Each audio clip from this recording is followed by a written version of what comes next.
Hello, this is Deborah Tavares with StopTheCrime.net, and I'm here with Barrie Trower from the UK. And we're going to be talking about specifically this document today that was found on the White House website, and it's entitled Realizing the Full Potential of Government-Held Spectrum to Spur Economic Growth. And it says President's Council of Advisors on Science Technology, dated July the 20th of 2012. Now, we're quite honored to have an opportunity to discuss this document with Barrie today. And a little bit about Barrie he is of course visiting the United States right now from the UK. And in the very early 60s, he was trained as a government microwave warfare by the establishment, for the microwave warfare establishment. And he looked at aspects of microwave warfare, and when he finished the time that he spent in the military, he had a lot of expertise in the microwave field, and he was asked to carry on with this research. And it was a new Cold War that he discovered with microwave. Would there be anything else you'd like to add to that? Only that microwaves from the 50s were used as a stealth weapon, as they still are today, only they are obviously much, much more sophisticated. The 50s was really a trial time where different countries were just using people who had no choice, prisoners, psychiatric patients, dissidents, and they were just, it was really beam them with this for as long as it takes and see if this frequency or pulse frequency has any effect. And if it does, we try a different type of group. But they had 25 different categories of people, including children. And pregnant women, 25 different categories. And so from the 50s, 60s, 70s, 80s, we've been developing microwave weapons right up to today, and they are incredibly sophisticated today. So if any government says that microwaves have no effect on you, the question is, why have you been spending billions upon billions of dollars with the military for the last 60 years improving them? Well, that would be true. And in this document, Barrie, it has a number of experts that are involved in this particular technology and in this particular document. And I'll just name a few of those experts now. They're called the key members and spectrum experts, and they would include, and not limited to, Stanford University, because of course many universities are involved in this technology that are funded by the military.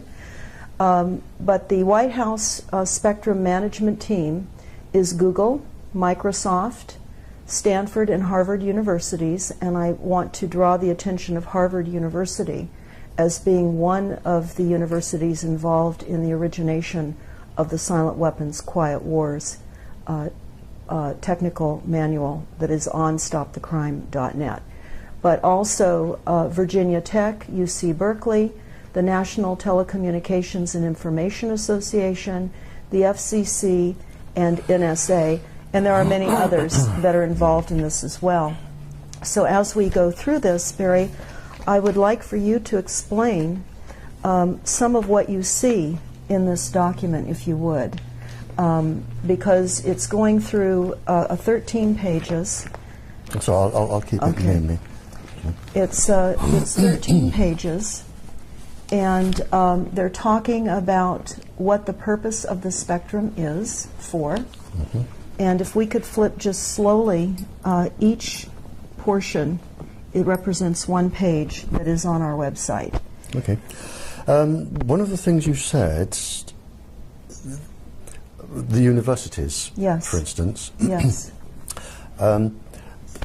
they may not be guilty. And I can give you an example. the government holds massive amounts of funds for research, and the universities apply for research grants. Now, to give you one example in the United States, the government asked one university if it could devise a method whereby if you beamed microwaves into somebody's ears, the vibrational frequencies in the cochlea, they would actually produce sound in the person's head.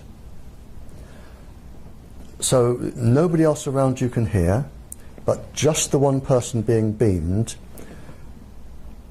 can hear the sound. Mm-hmm.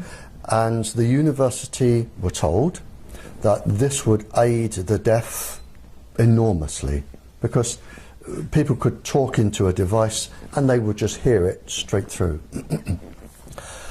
It was also picked up by the superstore manufacturers, who said, well, we can also use this for good, because if we have shoplifters, we can beam the pulse frequencies to the shoplifters to say, you're being watched, put this down, mm-hmm. and we will prevent crime.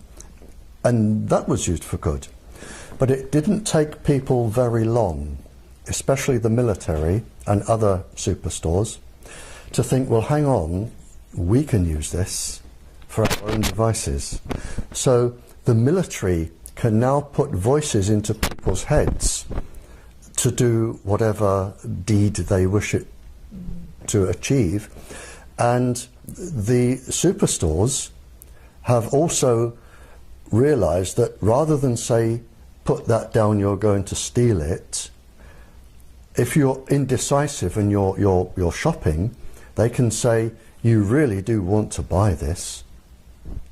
And after 9 months, and I got the figure from one of your courts, because somebody took one of your superstores to court for beaming them.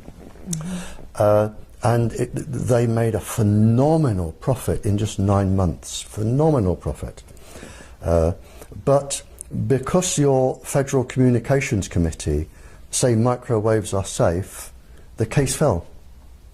Right, because there's no standards. No. So, well, they know what the standards are. They're so just not. All I'm saying, when you're reading out the universities, and they may be acting totally innocently, and it may be that the recipients, after the research is done, to say, now we will turn this to our advantage.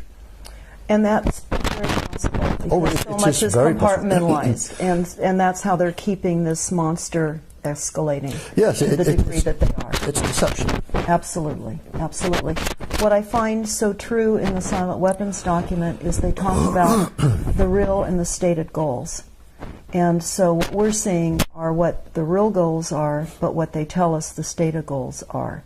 So we're buying a lot of this advancement in technologies based on what sounds good as a stated goal, but then there's the real goal. And I think as a global population, when you look at the silent weapons protocol, that's that 44-page document that we spoke about just a bit ago, we can see that this is a well-planned program overall by a few. And so certainly while many are unaware of what is happening, a few are. The most wealthy, knowledgeable, the ones with the mythologies to carry out without our knowledge or consent. This was programmed in 1976. I can tell you from the title, I know it's programmed in 1976. Because in 1976, your government produced a list of all of the illnesses that you can develop from continuous low-level microwave irradiation. Everything, neurological, physiological illnesses. But in the same document that was released under the Freedom of Information, and I've referenced it in my latest paper that I'm reading tonight. Okay. If you get a copy of that paper, it's referenced in there. But what your government also did that was rather naughty, they asked all of the other governments in the world, the influential governments in the world, basically to deceive the public. And they were to deceive the public really for two reasons. The first is to avoid lawsuits, and the second was to protect industrial profit. So the bottom line is massive corporate profit at Oh, all absolutely. costs. And your government printed it, and I've written it down. They say that basically the public must be deceived to protect industrial profit. And this is here, it's in the title, economic growth. That's exactly right. And also in the silent weapons document that you're well aware of, they also talk about the key to global control is through energy. And we see that happening now with the frequencies and the micro. It's all energy. We're energy. And they want to control it all, even us. There is a counter-argument, and I deliberately do not take sides. I look at arguments from both sides, and I decide myself who I think is right and wrong.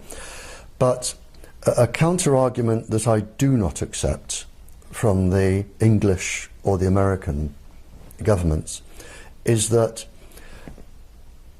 enemy countries, there are some 40 countries developing this technology for all sorts of reasons, and the governments argue that to combat, if the waves were used on the United States, they would know exactly what to look for, they would know the frequencies, they could jam them, and I can go along with that. We pay governments to protect us. What I cannot go along with is the fact that 25 categories of persons, without their choice and in many cases without their knowledge, are being experimented upon with these particular frequencies to cause all of this. That is wrong. Now, would you say at this point, at the increased level of technology, that we're roughly unaware up to maybe 50 years?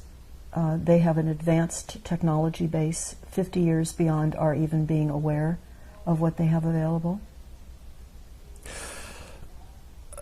Are you asking? I'm not sure I understand fully the question. I'm sorry. Okay. What we're understanding minimally is that there is a 50-year variation of advanced technologies that are out there 50 years ahead of time that we are unaware even exist right now. No. You can't have technology 50 years hence. We do not have. You can have ideas 50 years hence. You cannot have technology 50 years hence because the world can't keep that many secrets. And scientists, there are scientists, and I go to countries all over the world. I go to countries that despise the United States, and I go to countries that love the United States. I go to countries that are at war with countries I've just left. And I really don't take a stand for or against anybody. But the scientific community that I talk with at these conferences, they often say to me, if you go to this country, please warn them about this. Scientists in the whole do not want mass genocide. They do not want total government control because they have families and grandchildren and great-grandchildren. And a lot of the help that I get are from talking virtually all night to international scientists who say, well, we've done this, and they will say, well, we've also done that. And if you put these two together, it agrees with what he says. So scientists talk, and 50 years hence, it wouldn't be kept secret. It wouldn't be kept secret.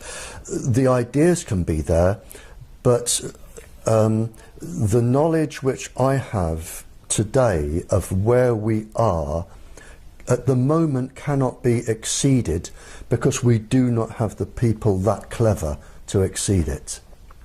Would you say, as far as the microwave targeting of mass populations now, which is what this is showing, is the intention? Before, where we were talking about more specific targeted people, hundreds of thousands globally. Yeah. And now we're looking at a map here that really does show a mass targeting, particularly of the United States. Oh, absolutely.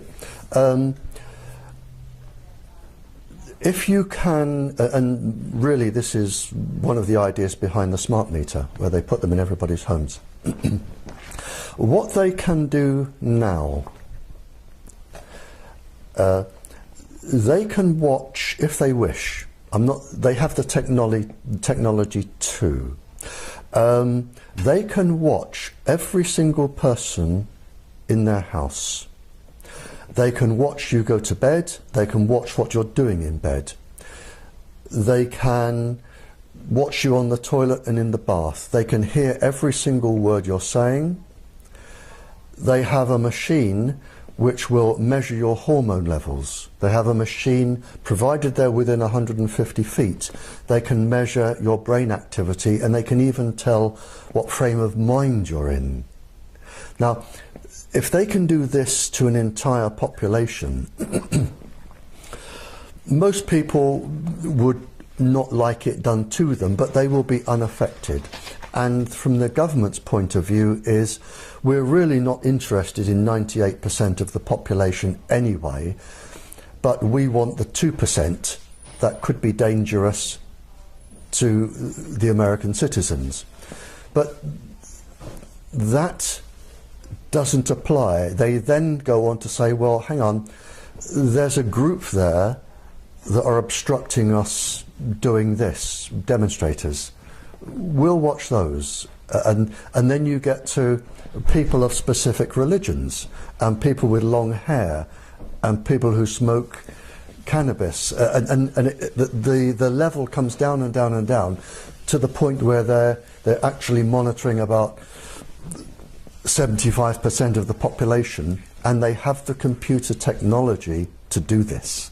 Well, that is what we're understanding is the intention of this. Yep. And what this is, of course, depicting is psychotronic weapons for mass mind control, and about quantum computers and mind theft. Right. And invasion of the human brain with artificial intelligence. Right. Could you explain that to people, what that means? Well, the first thing, when you when you blanket a whole area,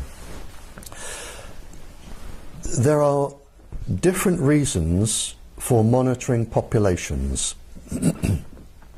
And right now in the United States, there could be, to my knowledge, between 40 and 45 countries blanketing people with microwaves, and you don't need, all you need is a few vehicles, blanketing people with microwaves for specific purposes. Now, I grew up in the Cold War era with spies, and forget James Bond and everything to do with silly things like that. The main weapon of a spy, any spy from any country, the main weapon is blackmail. That is the main weapon. Because, for instance, if I'm from a country and I want to get a spy into the United States, they're going to need documentation. To get a passport or a birth certificate or some form of documentation, you need a professional person or two, like a lawyer, to sign an affidavit or something to say, I have known this person since they were 0 years old, they are now 22, I can identify them, everything, they are a person. Now, to get a professional person like a lawyer or something, if you blanket an area with microwaves, you know every conversation they're having, you know where they go, what they're doing.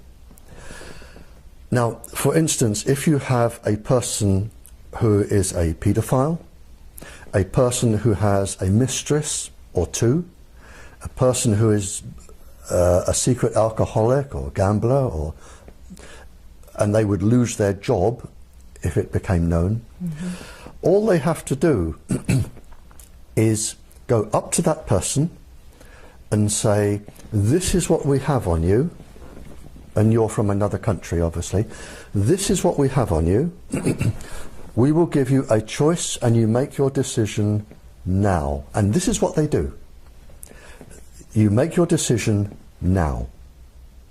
Either this goes in your local press, in the Sunday newspaper, you will lose your job, your children come out of university with disgrace, your wife will leave you and run away and hide, you will lose your house, everything, and you will never work again. You will be a beggar on the streets if you're lucky. Or you can sign this piece of paper to say that you know this individual, they are an upstanding person, they deserve the passport or a job reference, they should get this job because they are highly recommended. You will sign that, we will go away, you will never see us again.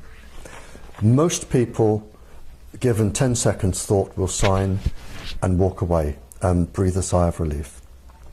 That is one aspect of this, the blanketing a whole area. So it may not be the United States, there could be up to 40 countries, and I can assure you there are 40 countries who would like to get spies in the United States. And when they're in, they're in. And then it goes on from there. So you have, I don't like the word mind control, because you don't really control the mind. You can change it to act in a different behaviour, but you do not permanently control it. You can make people do things, and that's very easy. I could do it. I could do it to you in less than 3 days. So such as assassins? I could turn you into an assassin in less than 3 days. That's easy. So there are lots and lots and lots of different reasons for blanketing an area and watching people. And 98% of the population probably will not be affected. But it is the fact that you have no choice.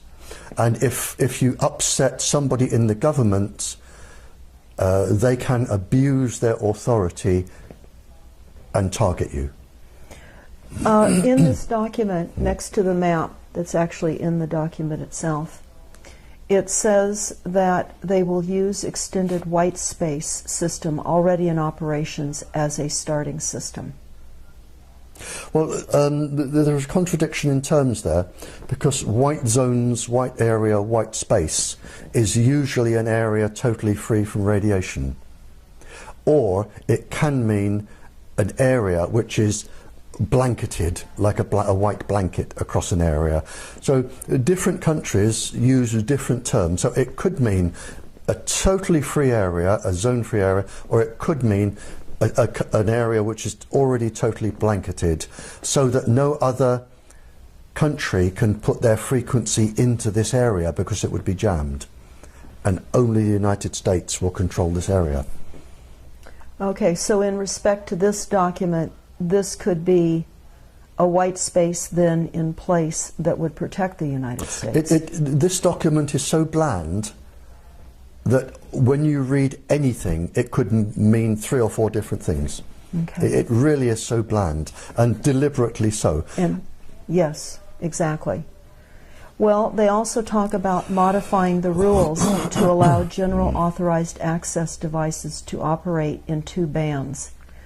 Are you familiar with what this may mean, or is this all part of again, I mean, there are around 300,000 million bands they could use. So whichever ones they're talking about, I don't know. Again, it isn't specific enough. They've deliberately, it sounds interesting to the person and profitable, and the technology is going to roll, but what they're going to do with it is anybody's guess. I mean, this was written in case it fell into enemy hands. So people wouldn't understand what they were doing, or clever people wouldn't understand what they were doing.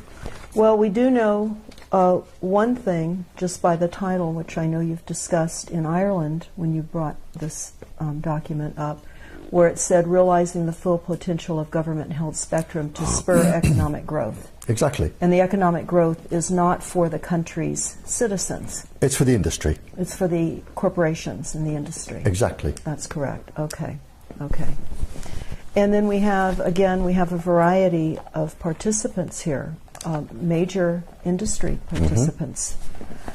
Google, and we know the World Bank is involved. We know that much of the corporate banking structure globally is involved and interested in this.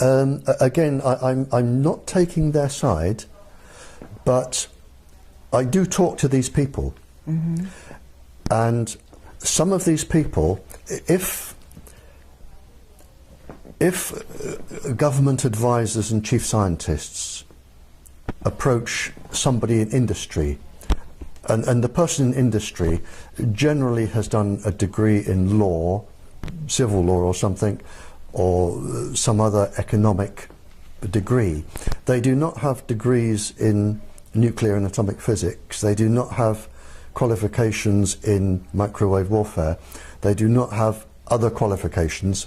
So if, and you know, in England it might be a knighted person. If somebody who is highly respected by the government with a government chief advisor goes along and sits down and says, we can make you a lot of money if you do this, and we are also going to benefit the population, they will believe them. So again, if you have the industries there, it is probably not true that they know or realise the harm that they are going to do, because they have families and grandchildren and great-grandchildren, and I suspect a lot of them wouldn't go ahead with this if they fully understand the situation. There are many scientists who realize what their scientific experiments have now caused. They're not being used for the benefit of mankind. And they're now seeing how those are being used against their children, their families, and the world at large. And they're coming out and they're letting this be known. And they're now being targeted with microwaves, and the inventions that they've created are now being used against many of these whistleblowers, would you say? Yes, and I can give you a specific example from a chief scientific officer in England. But if you're going to become a whistleblower, you must realise, first of all, you're going to receive death threats.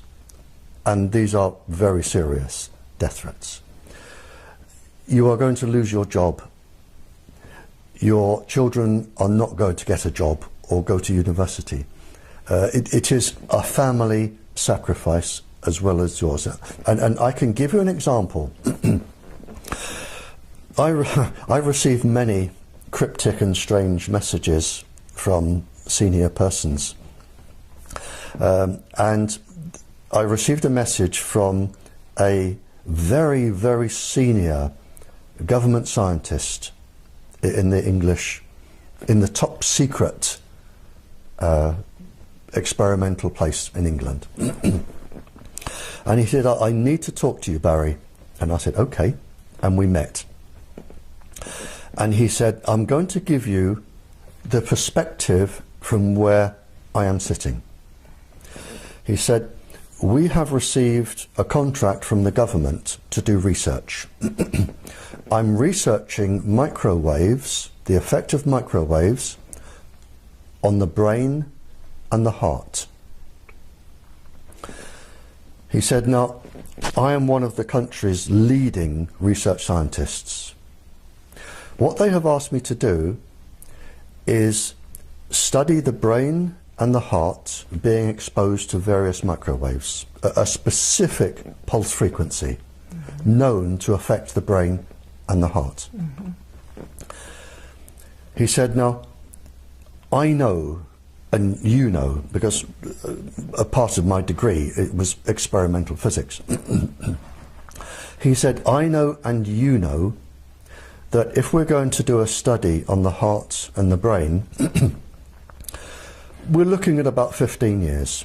It will take about 10 years to do the study and another 5 years to tie up the loose ends, write it, have it peer reviewed, go to publication. Mm-hmm. So he said, you and I know, because if I said to you, how long would it take you to do these experiments, you would say to me, 10 to 15 years, mm-hmm. which is what the drug companies do when they're testing a new drug. It's always a minimum of 10 years, maybe longer. They don't always get it right, but at least they have a go. And he said to me, there's a lot of money involved here. He said, now, do you know how long they've given me to do the experiments on the brain and the heart? One of them, 10 minutes. The other one is 20 or 25 minutes. He said, I can do them both in an hour and have time for a cup of coffee. He said, now, I know that when I do these, the results are going to show safe, safe, safe, safe, safe. And I know they are going to use this with the stamp of my laboratory to say, this is safe, sell it. And this particular system has been sold now to 150 countries as safe. And he said to me, now, I've done nothing wrong. I did the experiment, I have produced the results, which are safe. He said, but I know this is going to be abused. I know people are going to die because this is going to be published. Women are going to get breast cancers, miscarriages, all sorts of things are going to happen. He said, but they are going to do that, not me. He said, now, I am in a top government scientist job. I have a top salary, I have 2 children at university, 1 at college, I have a mortgage on a big beautiful house.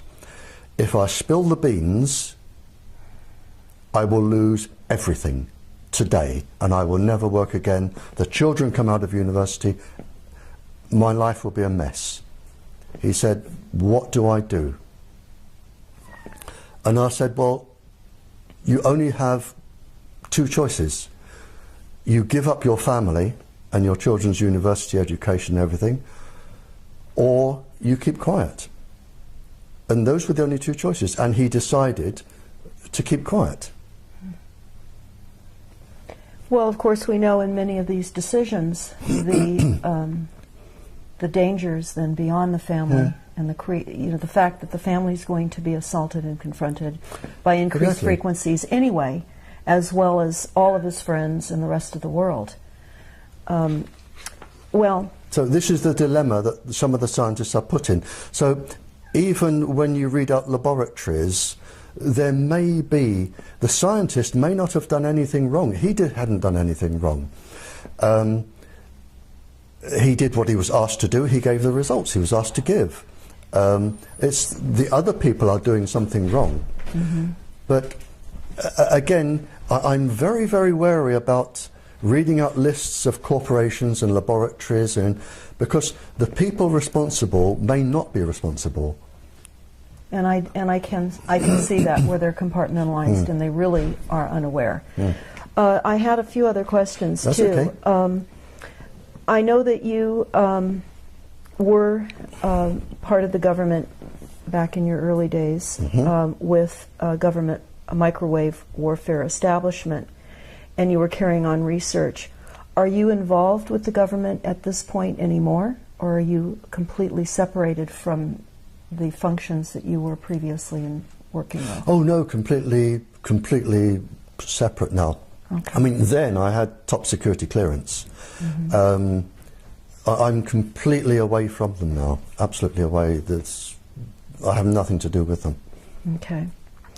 What, with all of the people that you speak with, are there countermeasures that you're aware of coming online to help mitigate some of the damaging from the effects of the targeting on some of the people now that are being severely electronically harassed? Yes and no.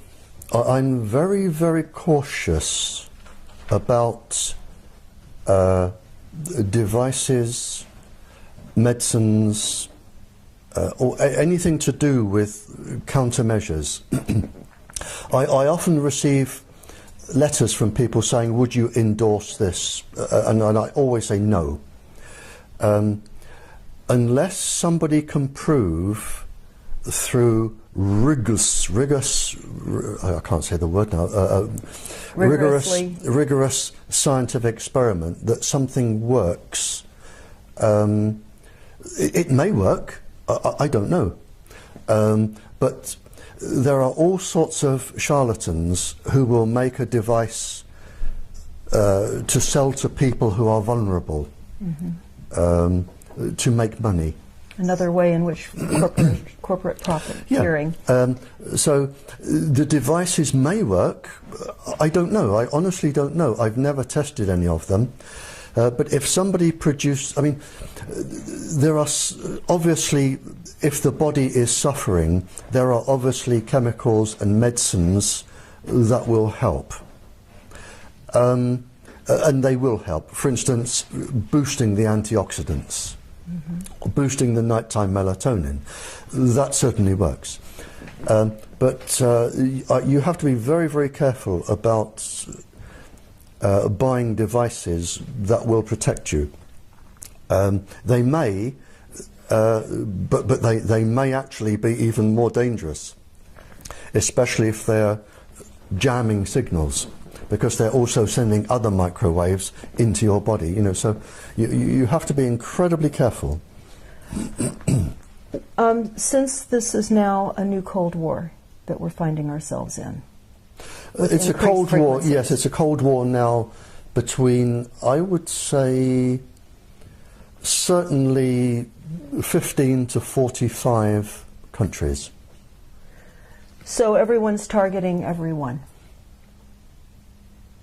Oh, without a doubt. And I can be even more specific. When I speak to schools, you see, the problem is microwaves are so easy to produce. And lists I got from when I was talking to spies, and things like this, the lists are available now. So if you can, all you need to do is make a microwave transmitter, which is incredibly easy, and add the pulse frequency, which is even easier. You can make these weapons. So, and what I say to schools is, to the students in schools, I say, please be incredibly careful. Every time you touch a keyboard or an iPad or an iPod, every time you put your finger on any microwave device that transmits, up to 45 countries can be storing that. So if you are a young couple in love and you've got the people in separate houses and they're in their bedrooms, and one is can we do this, I'd love to, how about this, you know, send me a picture of your chest, zonk, there you are, and they carry on. Now I say to the schools, assume that 45 countries are actually recording this, and they have the capability. And when you are a graduate and you are a professional, they're going to come back and they are going to sit in front of you one day, if they wish, and they are going to say, do you remember writing that? You should have a criminal record. Your job doesn't allow people with criminal records. How about just doing a little favour for us, and we'll tear this up? And if you think of what teenagers, and the average American student sends 3,000 texts a month, if you imagine some of these texts, going backwards and forwards, up to 45 countries can be storing this, and you're all clever, and you're all going to university, and you're going to be exactly where they want you. And if they want to, and they want you, they're going to come back, and you're going to regret this. Speaking of universities, here in the United States, as well as internationally, and in the United States specifically, we have a new curriculum that has been introduced called Common Core Curriculum. And it is a curriculum of essentially dumbing down both math and science. They will not be teaching cursive writing any longer, which helps to fire off the right and left brain. The children will not be learning how to read a calendar. And math and science is going to, as I say, be dumbed down. And in the Silent Weapons Quiet Wars document, they say that it will become enslavement by lack of knowledge.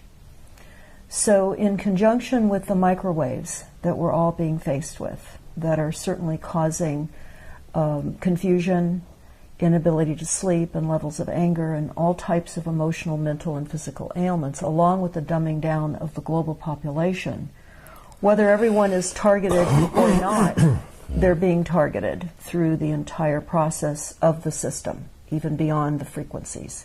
Would you say that's your experience with what you're seeing in other countries as well? Well, funny enough, we touched on this with the Congress lady lunchtime today.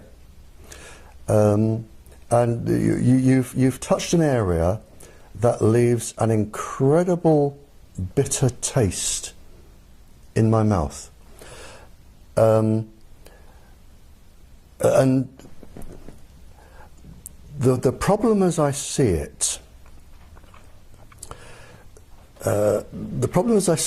now, we have virtually the entire United States being microwaved. And there are a small group of people in the United States who are untouchable, namely your Federal Communications Committee.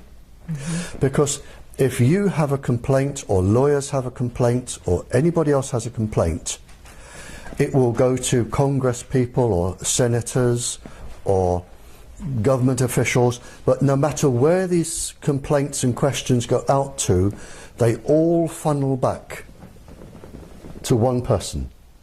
Even the judiciary cannot get involved in this.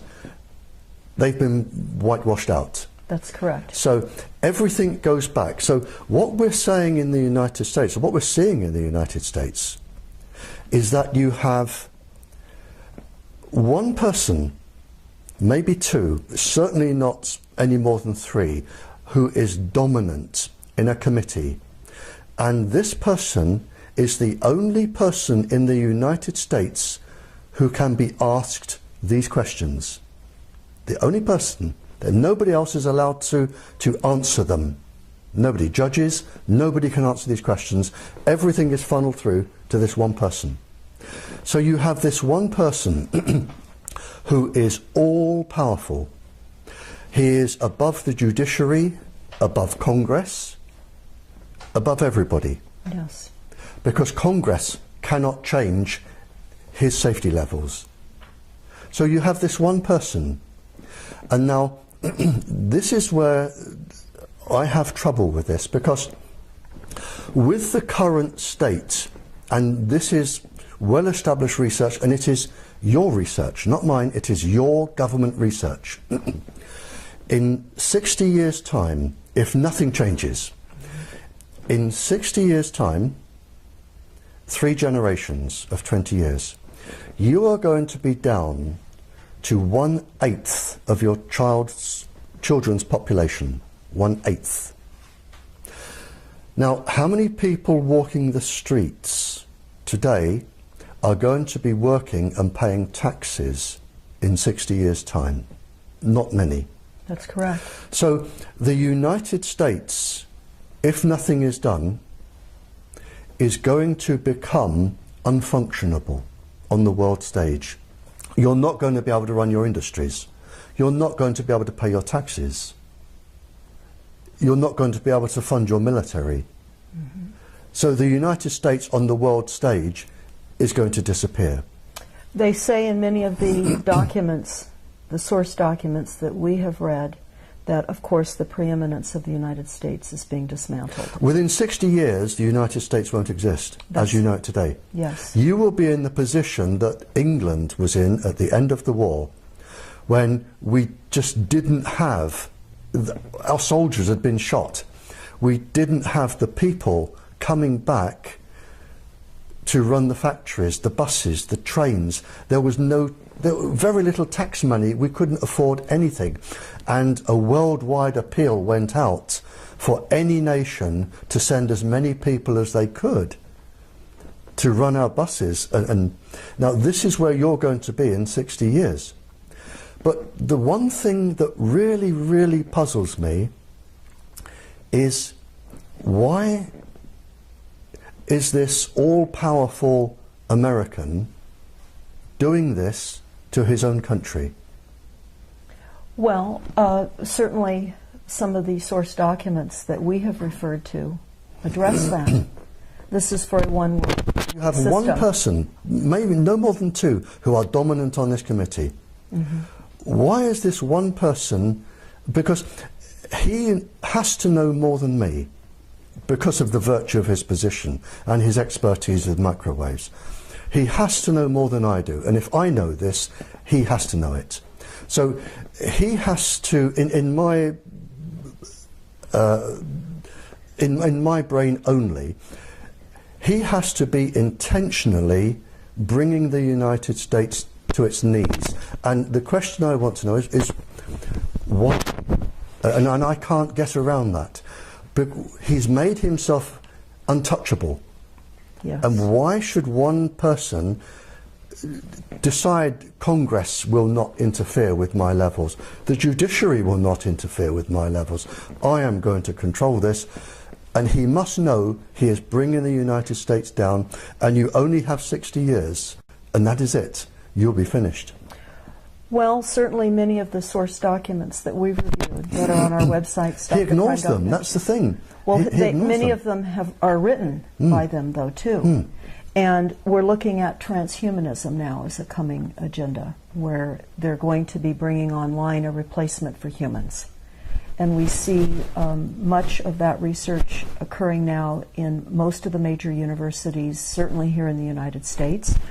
But this document here, this NASA plan, talks about robots, cyborgs, and humans. And we're really starting to see the replacement of humans by machinery. Well, again, and I'm not being deliberately obstructive, but I'm going to rush to the defense of the industry. And I do know, because I've spoken to the scientists, the government approaches an industry and it says, if we can implant, and it can be nanotubes, which will be triggered, a chemical will be triggered, or an electrical signal will be triggered with a microwave pulse going to the brain, or you have the creatures that live in the oceans that photosynthesize from the sun. Mm-hmm. And when you photosynthesize, like euglena or coccolithophores, they produce minuscule electric currents. Now, they can be guided to certain areas of the brain by viruses. And the industries working on these, they really, the paralyzed get electrical signals going in the body to move limbs and think. And by beaming them with microwaves, you can actually get paralyzed people moving again, or people, brain damaged people, you can get the electric current back into that part of the brain. So they are doing an immense amount of good. But again, as I said earlier, the harm comes when the military come along and they say, now if we can make these people do this, if we put them into these people and we stimulate this part of the brain, for instance, a balance between the frontal cortex and the amygdala, which will induce severe violence. So you can use things for good, and they're developed for good, but other people can use them for bad. So again, I can say that because the corporations are there doesn't mean that they're bad. It means that they have actually done some incredibly Nobel Prize winning research that somebody has then said, thank you very much, we paid for this, we have the rights to this, now we're going to put our scientists to work.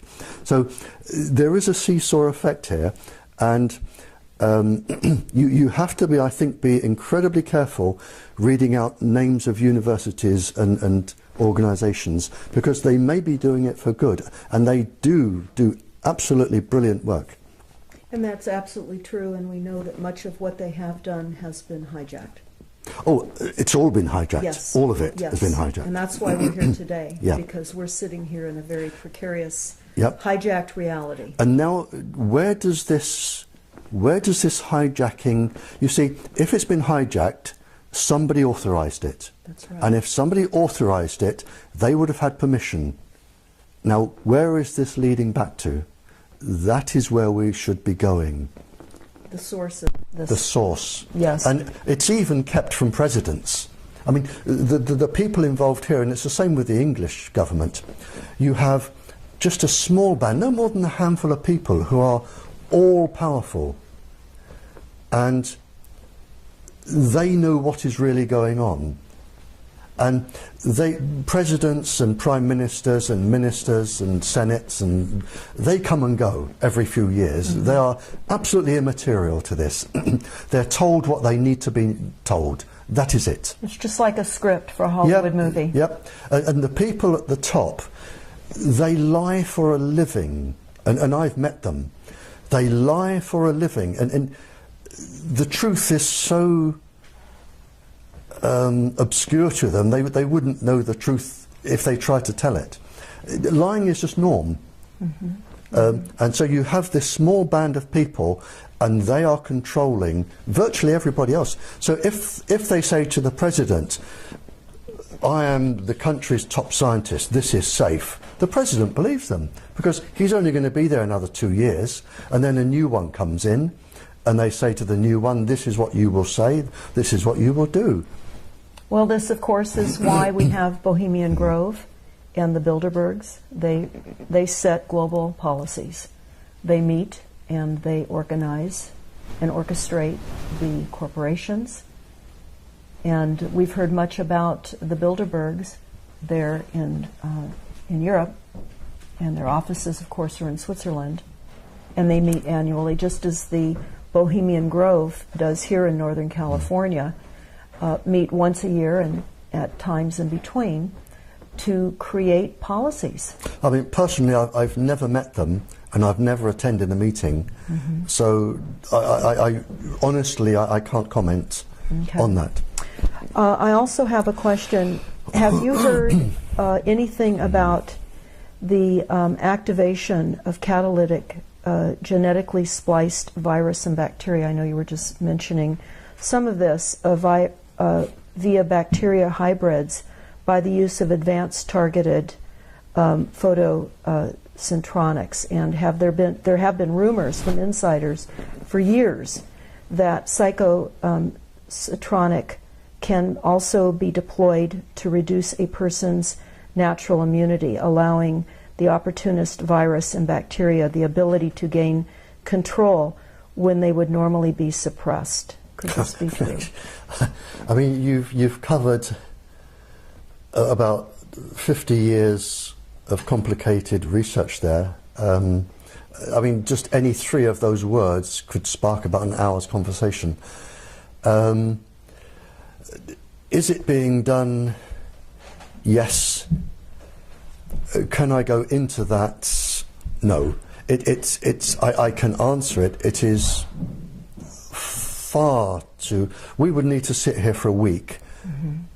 and not even scratch the surface. Okay. Yes, it can be done. Are they doing it? I don't know, because they haven't told me. Is it possible? Yes. But I don't know that they're doing it, because if they are doing it, it is in secret, and I don't have access to their secrets.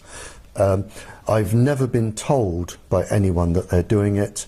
Theoretically, it can be done. Whether it is being done practically, I don't know.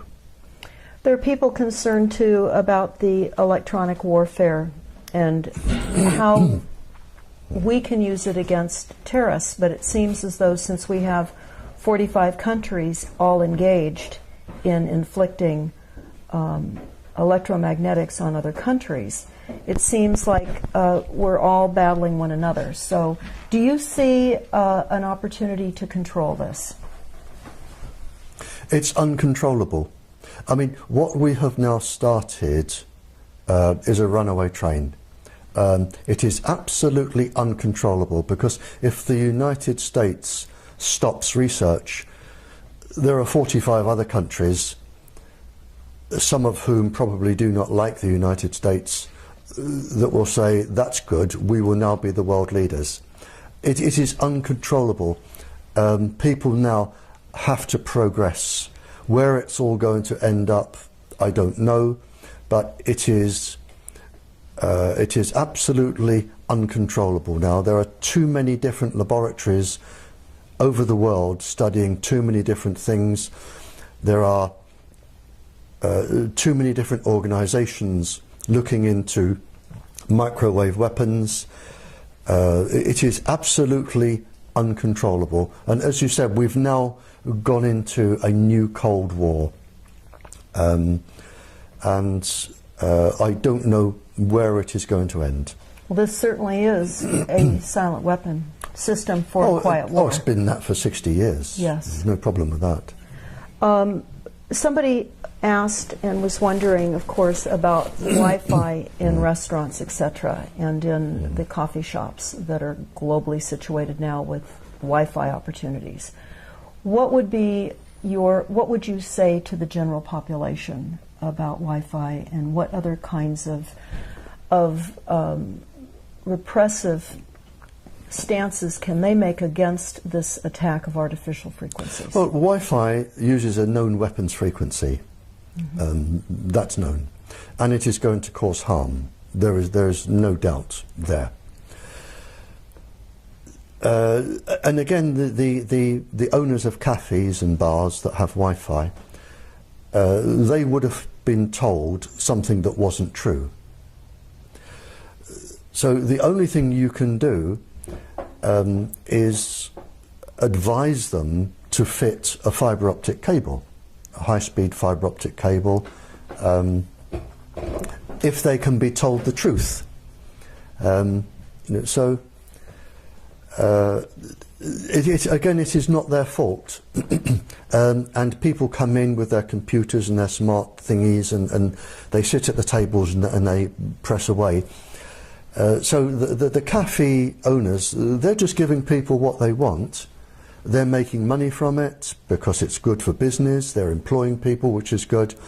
But if they were to just run a few cables, they would make just as much money, and they wouldn't be doing harm.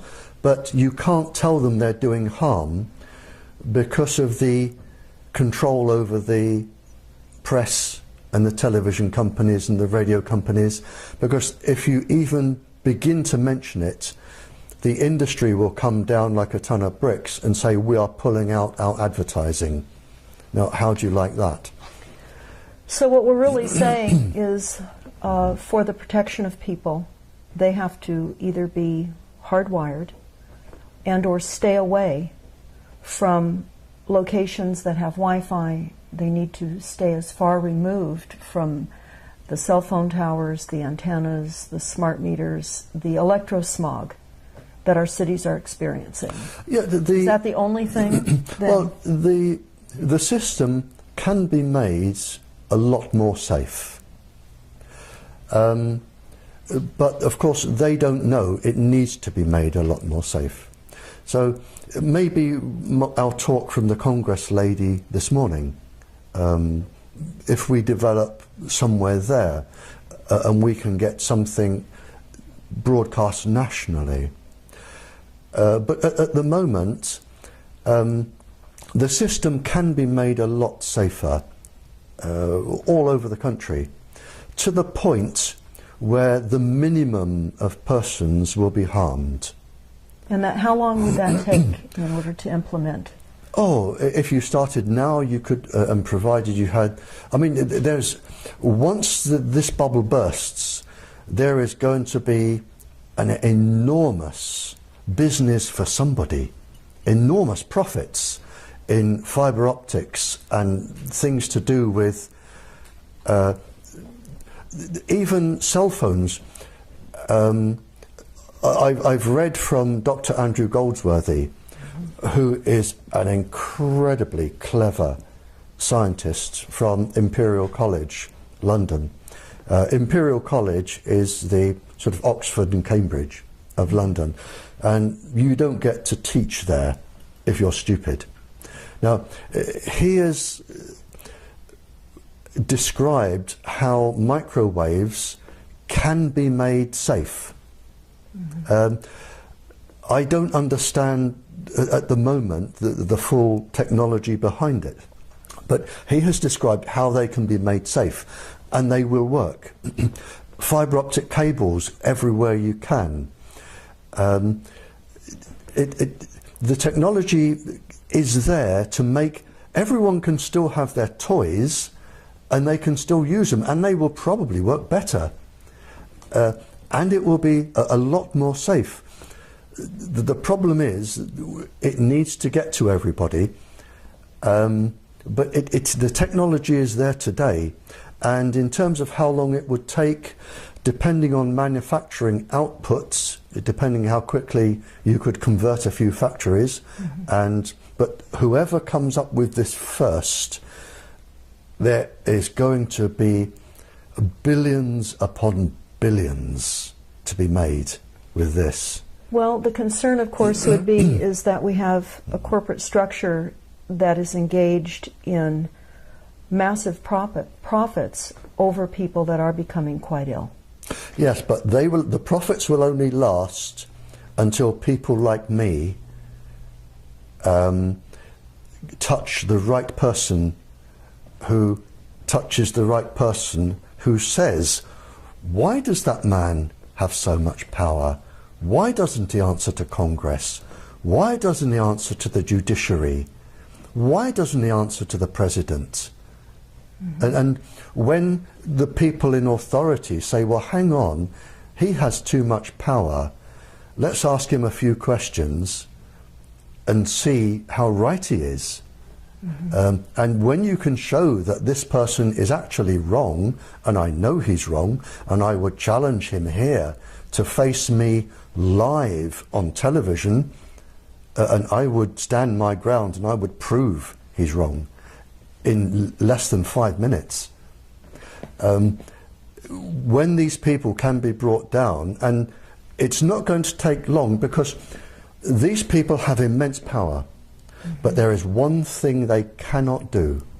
They cannot stop people dying. They don't have that power. God has that power, and they have no more power than God. Sooner or later, too many people are going to die. Too many schools are going to get leukemia clusters. And when that happens, the swirl is going to change. And I suspect, and I'm going to choose my words very carefully here, some industries are going to crash overnight. The shareholders are going to think, hang on, half my life is buried in this industry, zonk, I'm going to this industry. And you are going to have some industries crashing, and this is going to be money orientated, not orientated by morality. It's going to be pure greed. And one industry is going to crash, the other one is going to go zonk with billions. And we will have a safe system. How many people have to die? I don't know. For us to get to that place. For you to get to, but I can tell you now, it will be between here and 60 years. which is not long. If we can survive 60 years under the current bombardment of frequencies, because people are becoming so ill already. Exactly, because I mean, and the problem is, it was calculated several years ago, and I have the paper, the cost of your sick from electromagnetic radiation, and it was the tens of billions, and it is going up enormously. So there's going to become a point when the cost of treating people is just prohibitive for the country, and people are going to die, and the bubble is going to burst. And when it bursts, I fear a lot of very influential people could be standing in the dock. And I really wouldn't like to be in their position, standing in a dock. I mean, in my mind, and this is a personal opinion, and I'm not, it's whatever libel, slander, I'm not doing that. But I would think with the death rate, an equivalence in my mind, and you can tell me I'm wrong, would be if Adolf Hitler stood in the dock for all of the deaths in the Second World War. I think it will be on that scale.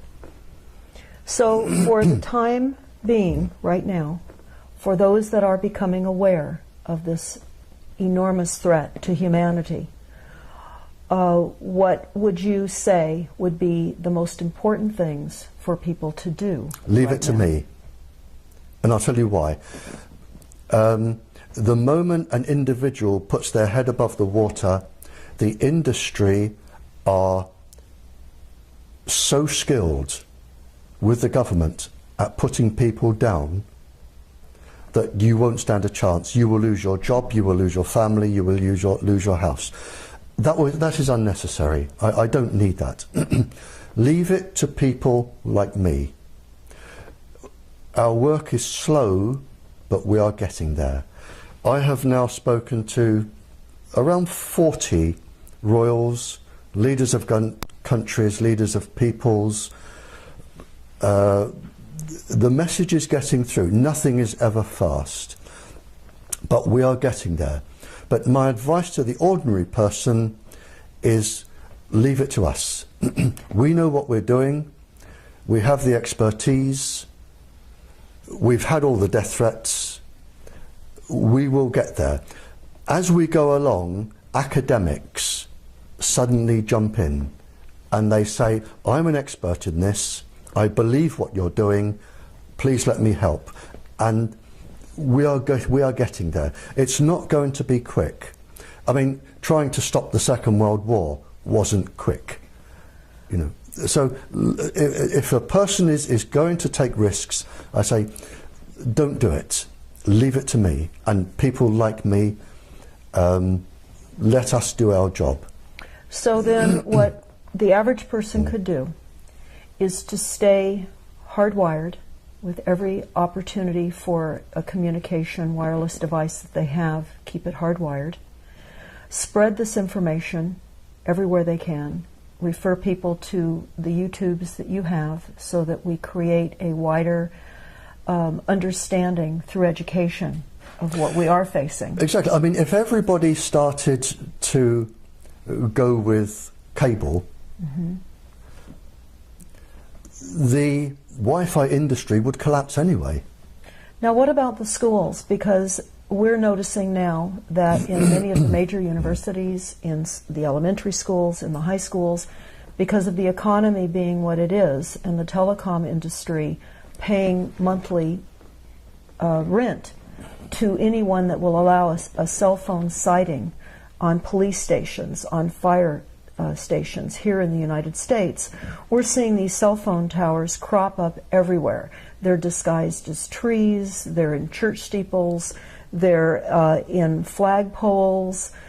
Some are not disguised, but many are. And we're seeing they're lining all of our major freeways nationwide now.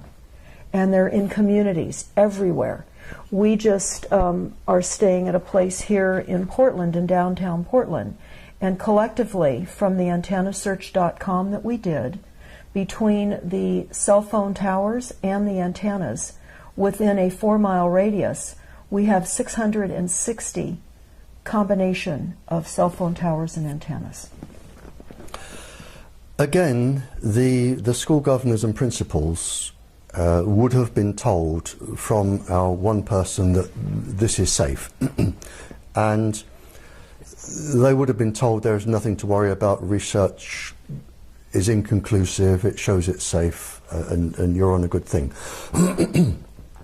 Whether or not there is a legal argument here, and there is in the United Kingdom. In the United Kingdom, a teacher, and I was a teacher is in, under law, a teacher is in what they call loco parentis. In other words, when a parent takes a child to school and hands that child over to the teacher is obliged by law to look after that child as the parent would.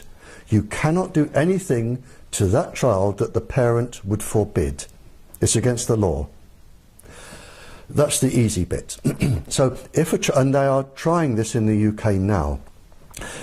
If a parent says to the teacher, I do not allow you to microwave my child, and the teacher does, the teacher is breaking the law, because they are in loco parentis. It has nothing to do with the other laws. The teacher is breaking the law, and the teacher can be taken to court. That's the easy bit. In the UK, to take somebody to court for microwaving, it has been estimated you need £31 million. Mm-hmm. Well, that's putting an enormous burden on any of us to try to bring litigation against this. Well, they've said time and time again in England, take us to court. Mm-hmm. Our part of the trial is 3 years. And 3 years have passed. 3 years. No, our part of the trial, for all of the witnesses we want to call 1,000 witnesses.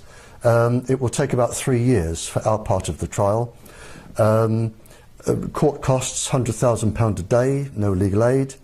Then, of course, you have your 3 years, and if you lose, we'll have your house, your car, and everything else. Everything else.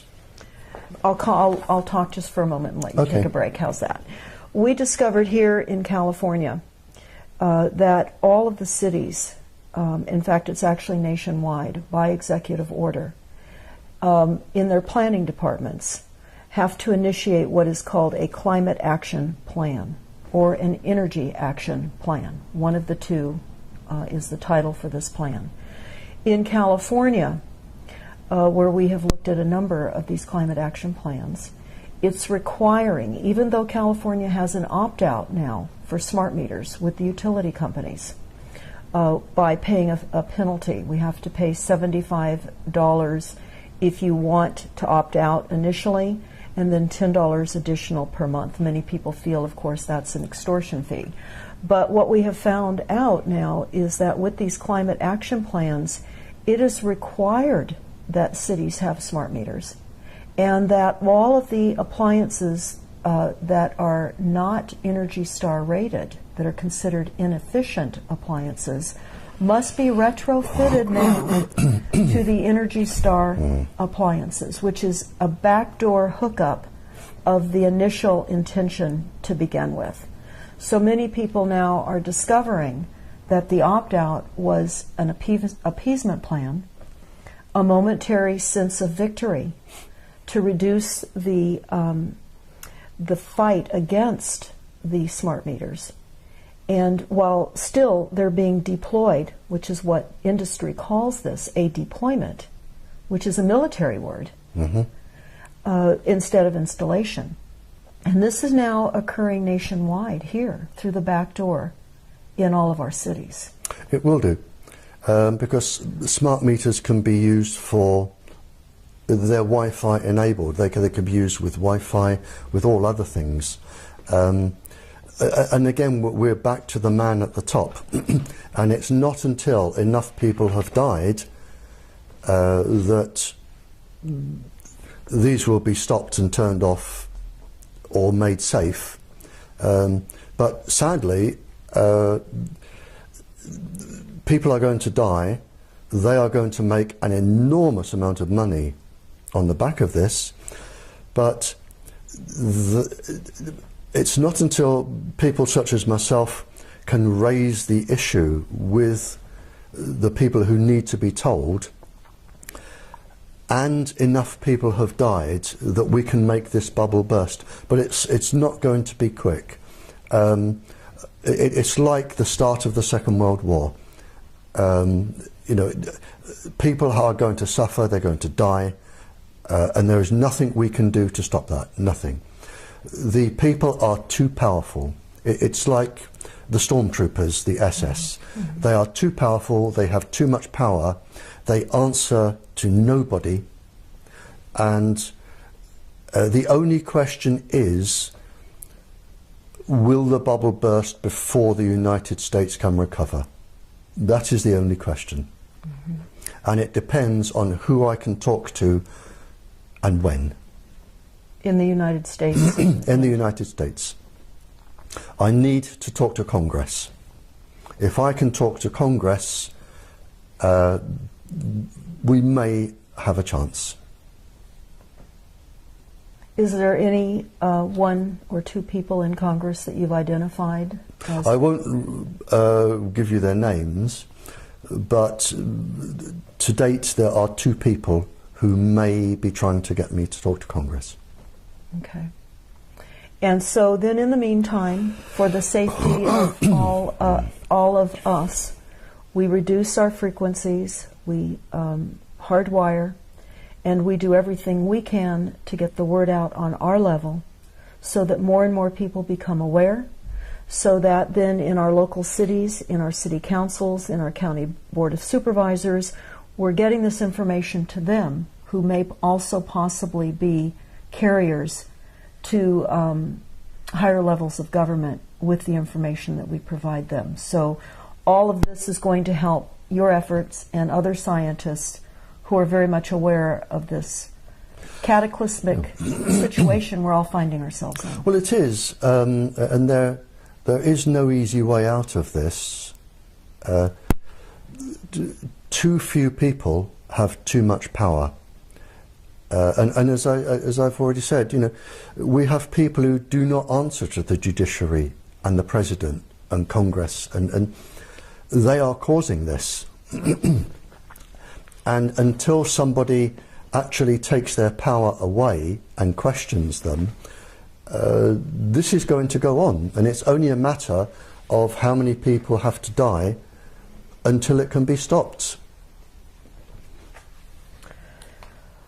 Well, Barrie, I want to thank you it's my pleasure. For speaking with us today, and sincerely express our appreciation for what you're doing. But there is some good news. There, and I won't name them on camera in case the industry suddenly turns against them, but to my knowledge now, and I've had no input into some of them, and I've had some input into a few of them, so I'm not saying this is my work. There are lots of other people doing what I do. But there are now 10 countries who have realised this is happening, and they are making changes to protect their children and their populations. So the world is turning. 10 countries isn't a lot, but it's a start. And if we go back a few years, we didn't have any. Now we've got 10. Now with the level of remote targeting and now the use of satellites as well, how are those 10 countries, even though they're becoming aware of this type of new weaponry, how will they protect themselves? I mean, what kind of shielding is available to them in the interim? Well, their scientists will be working on this now, and shielding is actually quite easy. So that isn't really a problem. I've spoken to some of the scientists, and you could virtually make the shielding from half a dozen old bed springs. That's not complicated. So that would be more of an individual per house to house shielding? Yeah. But the 10 countries are now actively going against the industry. They're still using all the equipment, but they're making it a lot safer, and they're protecting their children. Are there instructions somewhere for people to put together these box springs to create shielding if they find that they're being targeted? No, and if there were, you would need quite a lot of expertise, and you wouldn't be allowed to do it because it means transmitting certain waves, and you wouldn't be allowed to do that. So it would be basically sending waves out against the incoming? Yeah. Okay. That was actually one of the questions that I had. Mm-hmm. So as far as the general population having that information, that's not... As hard as it sounds, for the general population, and I hate to be bitterly truthful here, but I haven't come all this way to lie. The only thing you can do is protect yourself, protect your family, and wait out the war, and that's it. So there was a question specifically to that, and they said they were wondering about what specific microwave signals and frequencies are deployed in this new Cold War weaponry, and what, in your opinion, is the core reason for them being deployed against the United States. And the second question is, do you have any experience with chopper frequencies being deployed as countermeasures? Well, again, we can't go on much longer than this. Okay. The problem is, I call it the silly boy syndrome. You have these young graduate boys or girls, they graduate in computer science at university, they then go to a firm or industry, and they think, I'm going to make something that does this. And they turn out this little black box, and it does all of this, but they haven't taken into consideration the frequencies, the pulse frequencies, the modulations, how it's going to affect children, adults, pregnant women. They have no knowledge. See, nobody says to them, go and talk to people who were alive in the Cold War. Study the frequencies used by industries and see if they're dangerous. Nobody says that to them. They make their little black boxes, they want to earn $1 million, they put them on the market, and to all intents and purposes they're considered safe. They don't do the background checks, and this is the problem. So if you're saying what frequencies are there, I'm saying, well, how many apps are produced each week? Mm-hmm. How many little black boxes that you plug into are produced each week? How many different websites are there with, you know, it's you know, it grows, it evolves all the time, so you would never keep up with it anyway. And then one final question, mm-hmm. if I may. Mm-hmm. For a number of people that I know that are stalked and followed by organized stalking and are targeted by neighbors next door, by people that live perhaps up above them in an apartment setting or below them, or where they're walking on the street and they're suddenly targeted, they're going to have to wait out this war. If you're being stalked, they're studying you for your fear, electronically. If you're being stalked, and it's usually half a dozen big ugly men doing it, mm-hmm. I would go up to them and say, well, I've finished in this store, I'm going over there, and then I'm going over there, and you know, then I'll be stopping for coffee. Follow me, come on, and lead them around.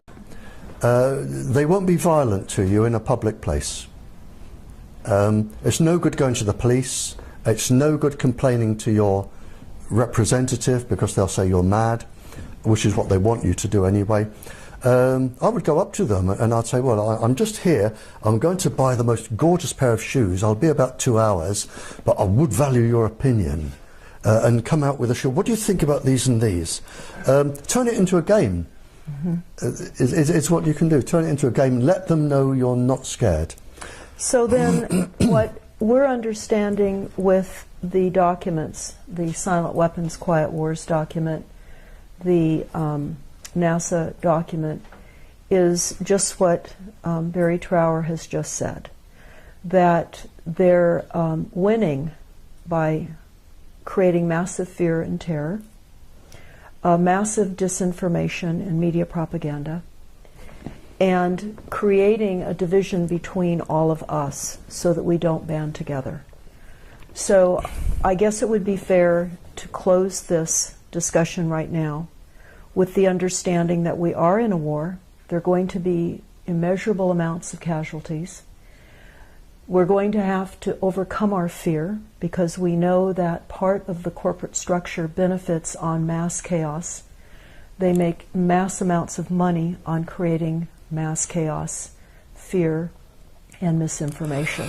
So in order to create our safer realities, besides getting all of our wireless technologies hardwired, or to stay away from them, and certainly not partake in establishments that have Wi-Fi, and perhaps going in and letting them know why you cannot go into their establishment, and passing out flyers and just covering information, because we now are the media. And until I think it becomes trendy enough for other portions of the population to weigh in on this significant, irreparable, massive death campaign that is being waged on us through fear, again, media propaganda, we will be able to help you do your work as we're able to get this information out and live outside of fear. And understand that this is a massive media propaganda campaign, and they're keeping us divided, and it's all through lack of knowledge. There is just one last, quite an interesting conversation I had with one of the people doing this. And he was an incredibly highly paid lawyer. And going back then, it was something like $2,000 an hour.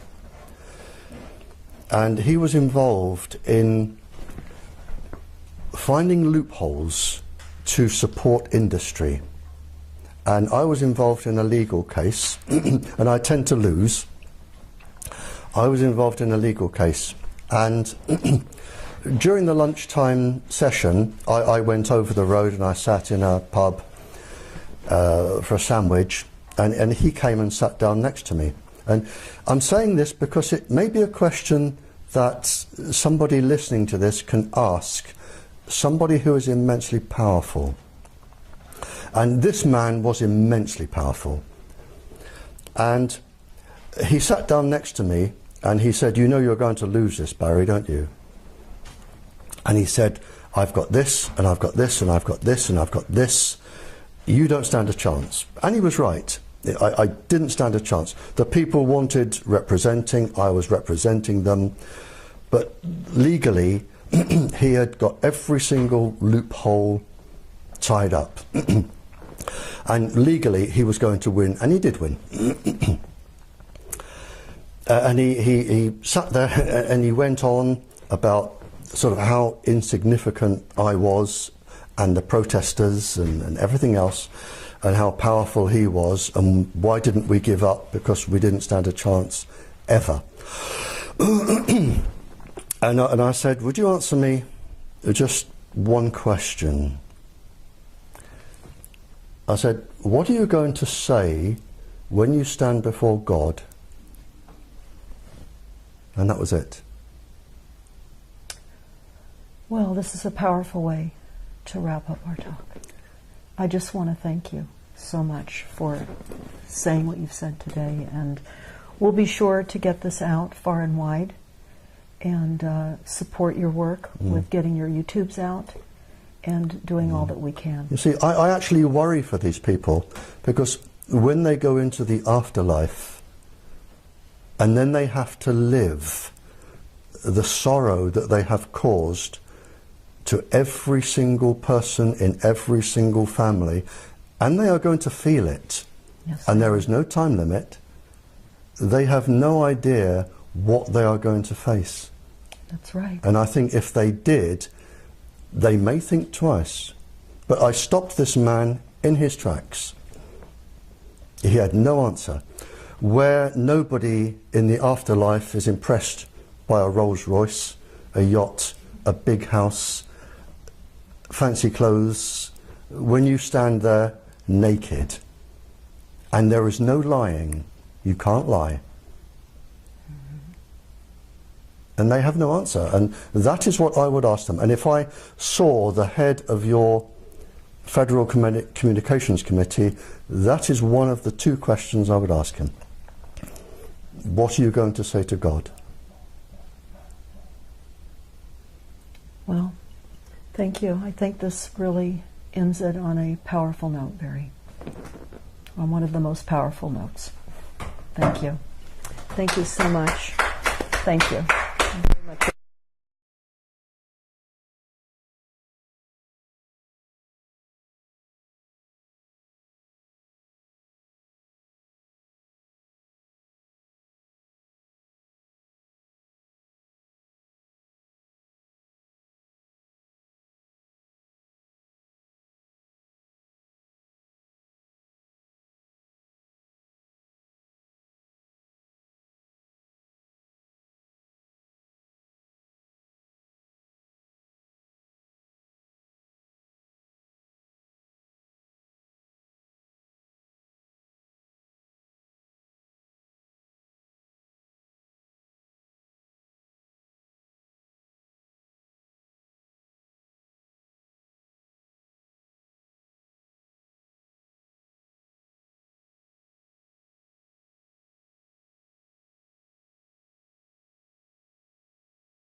Barrie, it has a number of experts that are involved in this particular technology and in this particular document. And I'll just name a few of those experts now. They're called the key members and spectrum experts, and they would include, and not limited to, Stanford University, because of course many universities are involved in this technology that are funded by the military. But the White House Spectrum Management Team is Google, Microsoft, Stanford, and Harvard universities, and I want to draw the attention of Harvard University as being one of the universities involved in the origination of the Silent Weapons, Quiet Wars technical manual that is on stopthecrime.net. But also Virginia Tech, UC Berkeley, the National Telecommunications and Information Association, the FCC, and NSA, and there are many others that are involved in this as well. So as we go through this, Barrie, I would like for you to explain some of what you see in this document, if you would, because it's going through 13 pages. So I'll keep it near me. It's 13 pages. And they're talking about what the purpose of the spectrum is for. And if we could flip just slowly, each portion, it represents one page that is on our website. Okay. One of the things you said, the universities, yes, for instance, yes, they may not be guilty. And I can give you an example. The government holds massive amounts of funds for research, and the universities apply for research grants. Now, to give you one example in the United States, the government asked one university if it could devise a method whereby if you beamed microwaves into somebody's ears, the vibrational frequencies in the cochlea, they would actually produce sound in the person's head. So nobody else around you can hear, but just the one person being beamed can hear the sound. And the university were told that this would aid the deaf enormously, because people could talk into a device and they would just hear it straight through. It was also picked up by the superstore manufacturers, who said, well, we can also use this for good, because if we have shoplifters, we can beam the pulse frequencies to the shoplifters to say, you're being watched, put this down, and we will prevent crime. And that was used for good. But it didn't take people very long, especially the military and other superstores, to think, well, hang on, we can use this. Finished the time that he spent in the military, he had a lot of expertise in the microwave field, and he was asked to carry on with this research. And it was a new Cold War that he discovered with microwave. Would there be anything else you'd like to add to that? Only that microwaves from the 50s were used as a stealth weapon, as they still are today, only they are obviously much, much more sophisticated. The 50s was really a trial time where different countries were just using people who had no choice, prisoners, psychiatric patients, dissidents, and they were just, it was really beam them with this for as long as it takes and see if this frequency or pulse frequency has any effect. And if it does, we try a different type of group. But they had 25 different categories of people, including children and pregnant women. 25 different categories. And so from the 50s, 60s, 70s, 80s, we've been developing microwave weapons right up to today, and they are incredibly sophisticated today. So if any government says that microwaves have no effect on you, the question is, why have you been spending billions upon billions of dollars with the military for the last 60 years improving them? Well, that would be true. And in this document,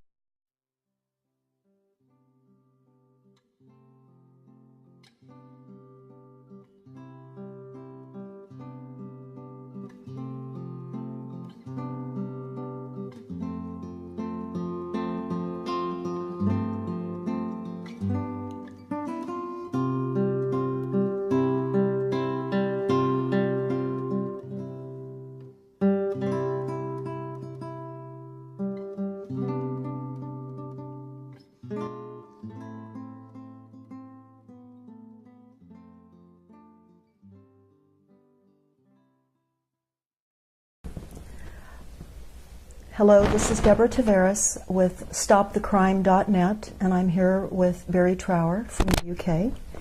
And we're going to be talking about specifically this document today that was found on the White House website. And it's entitled, Realizing the Full Potential of Government-Held Spectrum to Spur Economic Growth. And it says President's Council of Advisors on Science Technology, dated July the 20th of 2012. Now, we're quite honored to have an opportunity to discuss this document with Barrie today. And a little bit about Barrie he is of course visiting the United States right now from the UK. And in the very early 60s, he was trained as a government microwave warfare by the establishment, for the microwave warfare establishment. And he looked at aspects of microwave warfare, and when he... for our own devices. So the military can now put voices into people's heads to do whatever deed they wish it to achieve. And the superstores have also realized that rather than say, put that down, you're going to steal it, if you're indecisive and you're shopping, they can say, you really do want to buy this. And after 9 months, and I I got the figure from one of your courts because somebody took one of your superstores to court for beaming them. And they made a phenomenal profit in just 9 months. Phenomenal profit. But because your Federal Communications Committee say microwaves are safe, the case fell. Right, because there's no standards. No. So, well, they know what the standards are. They're just not. All I'm saying, when you're reading out the universities, and they may be acting totally innocently, and it may be that the recipients, after the research is done, say, now we will turn this to our advantage. And that's very possible, because so much is compartmentalized. and that's how they're keeping this monster escalating, yes, to the degree that they are. It's deception. Absolutely, absolutely. What I find so true in the silent weapons document is they talk about the real and the stated goals. And so what we're seeing are what the real goals are, but what they tell us the stated goals are. So we're buying a lot of this advancement in technologies based on what sounds good as a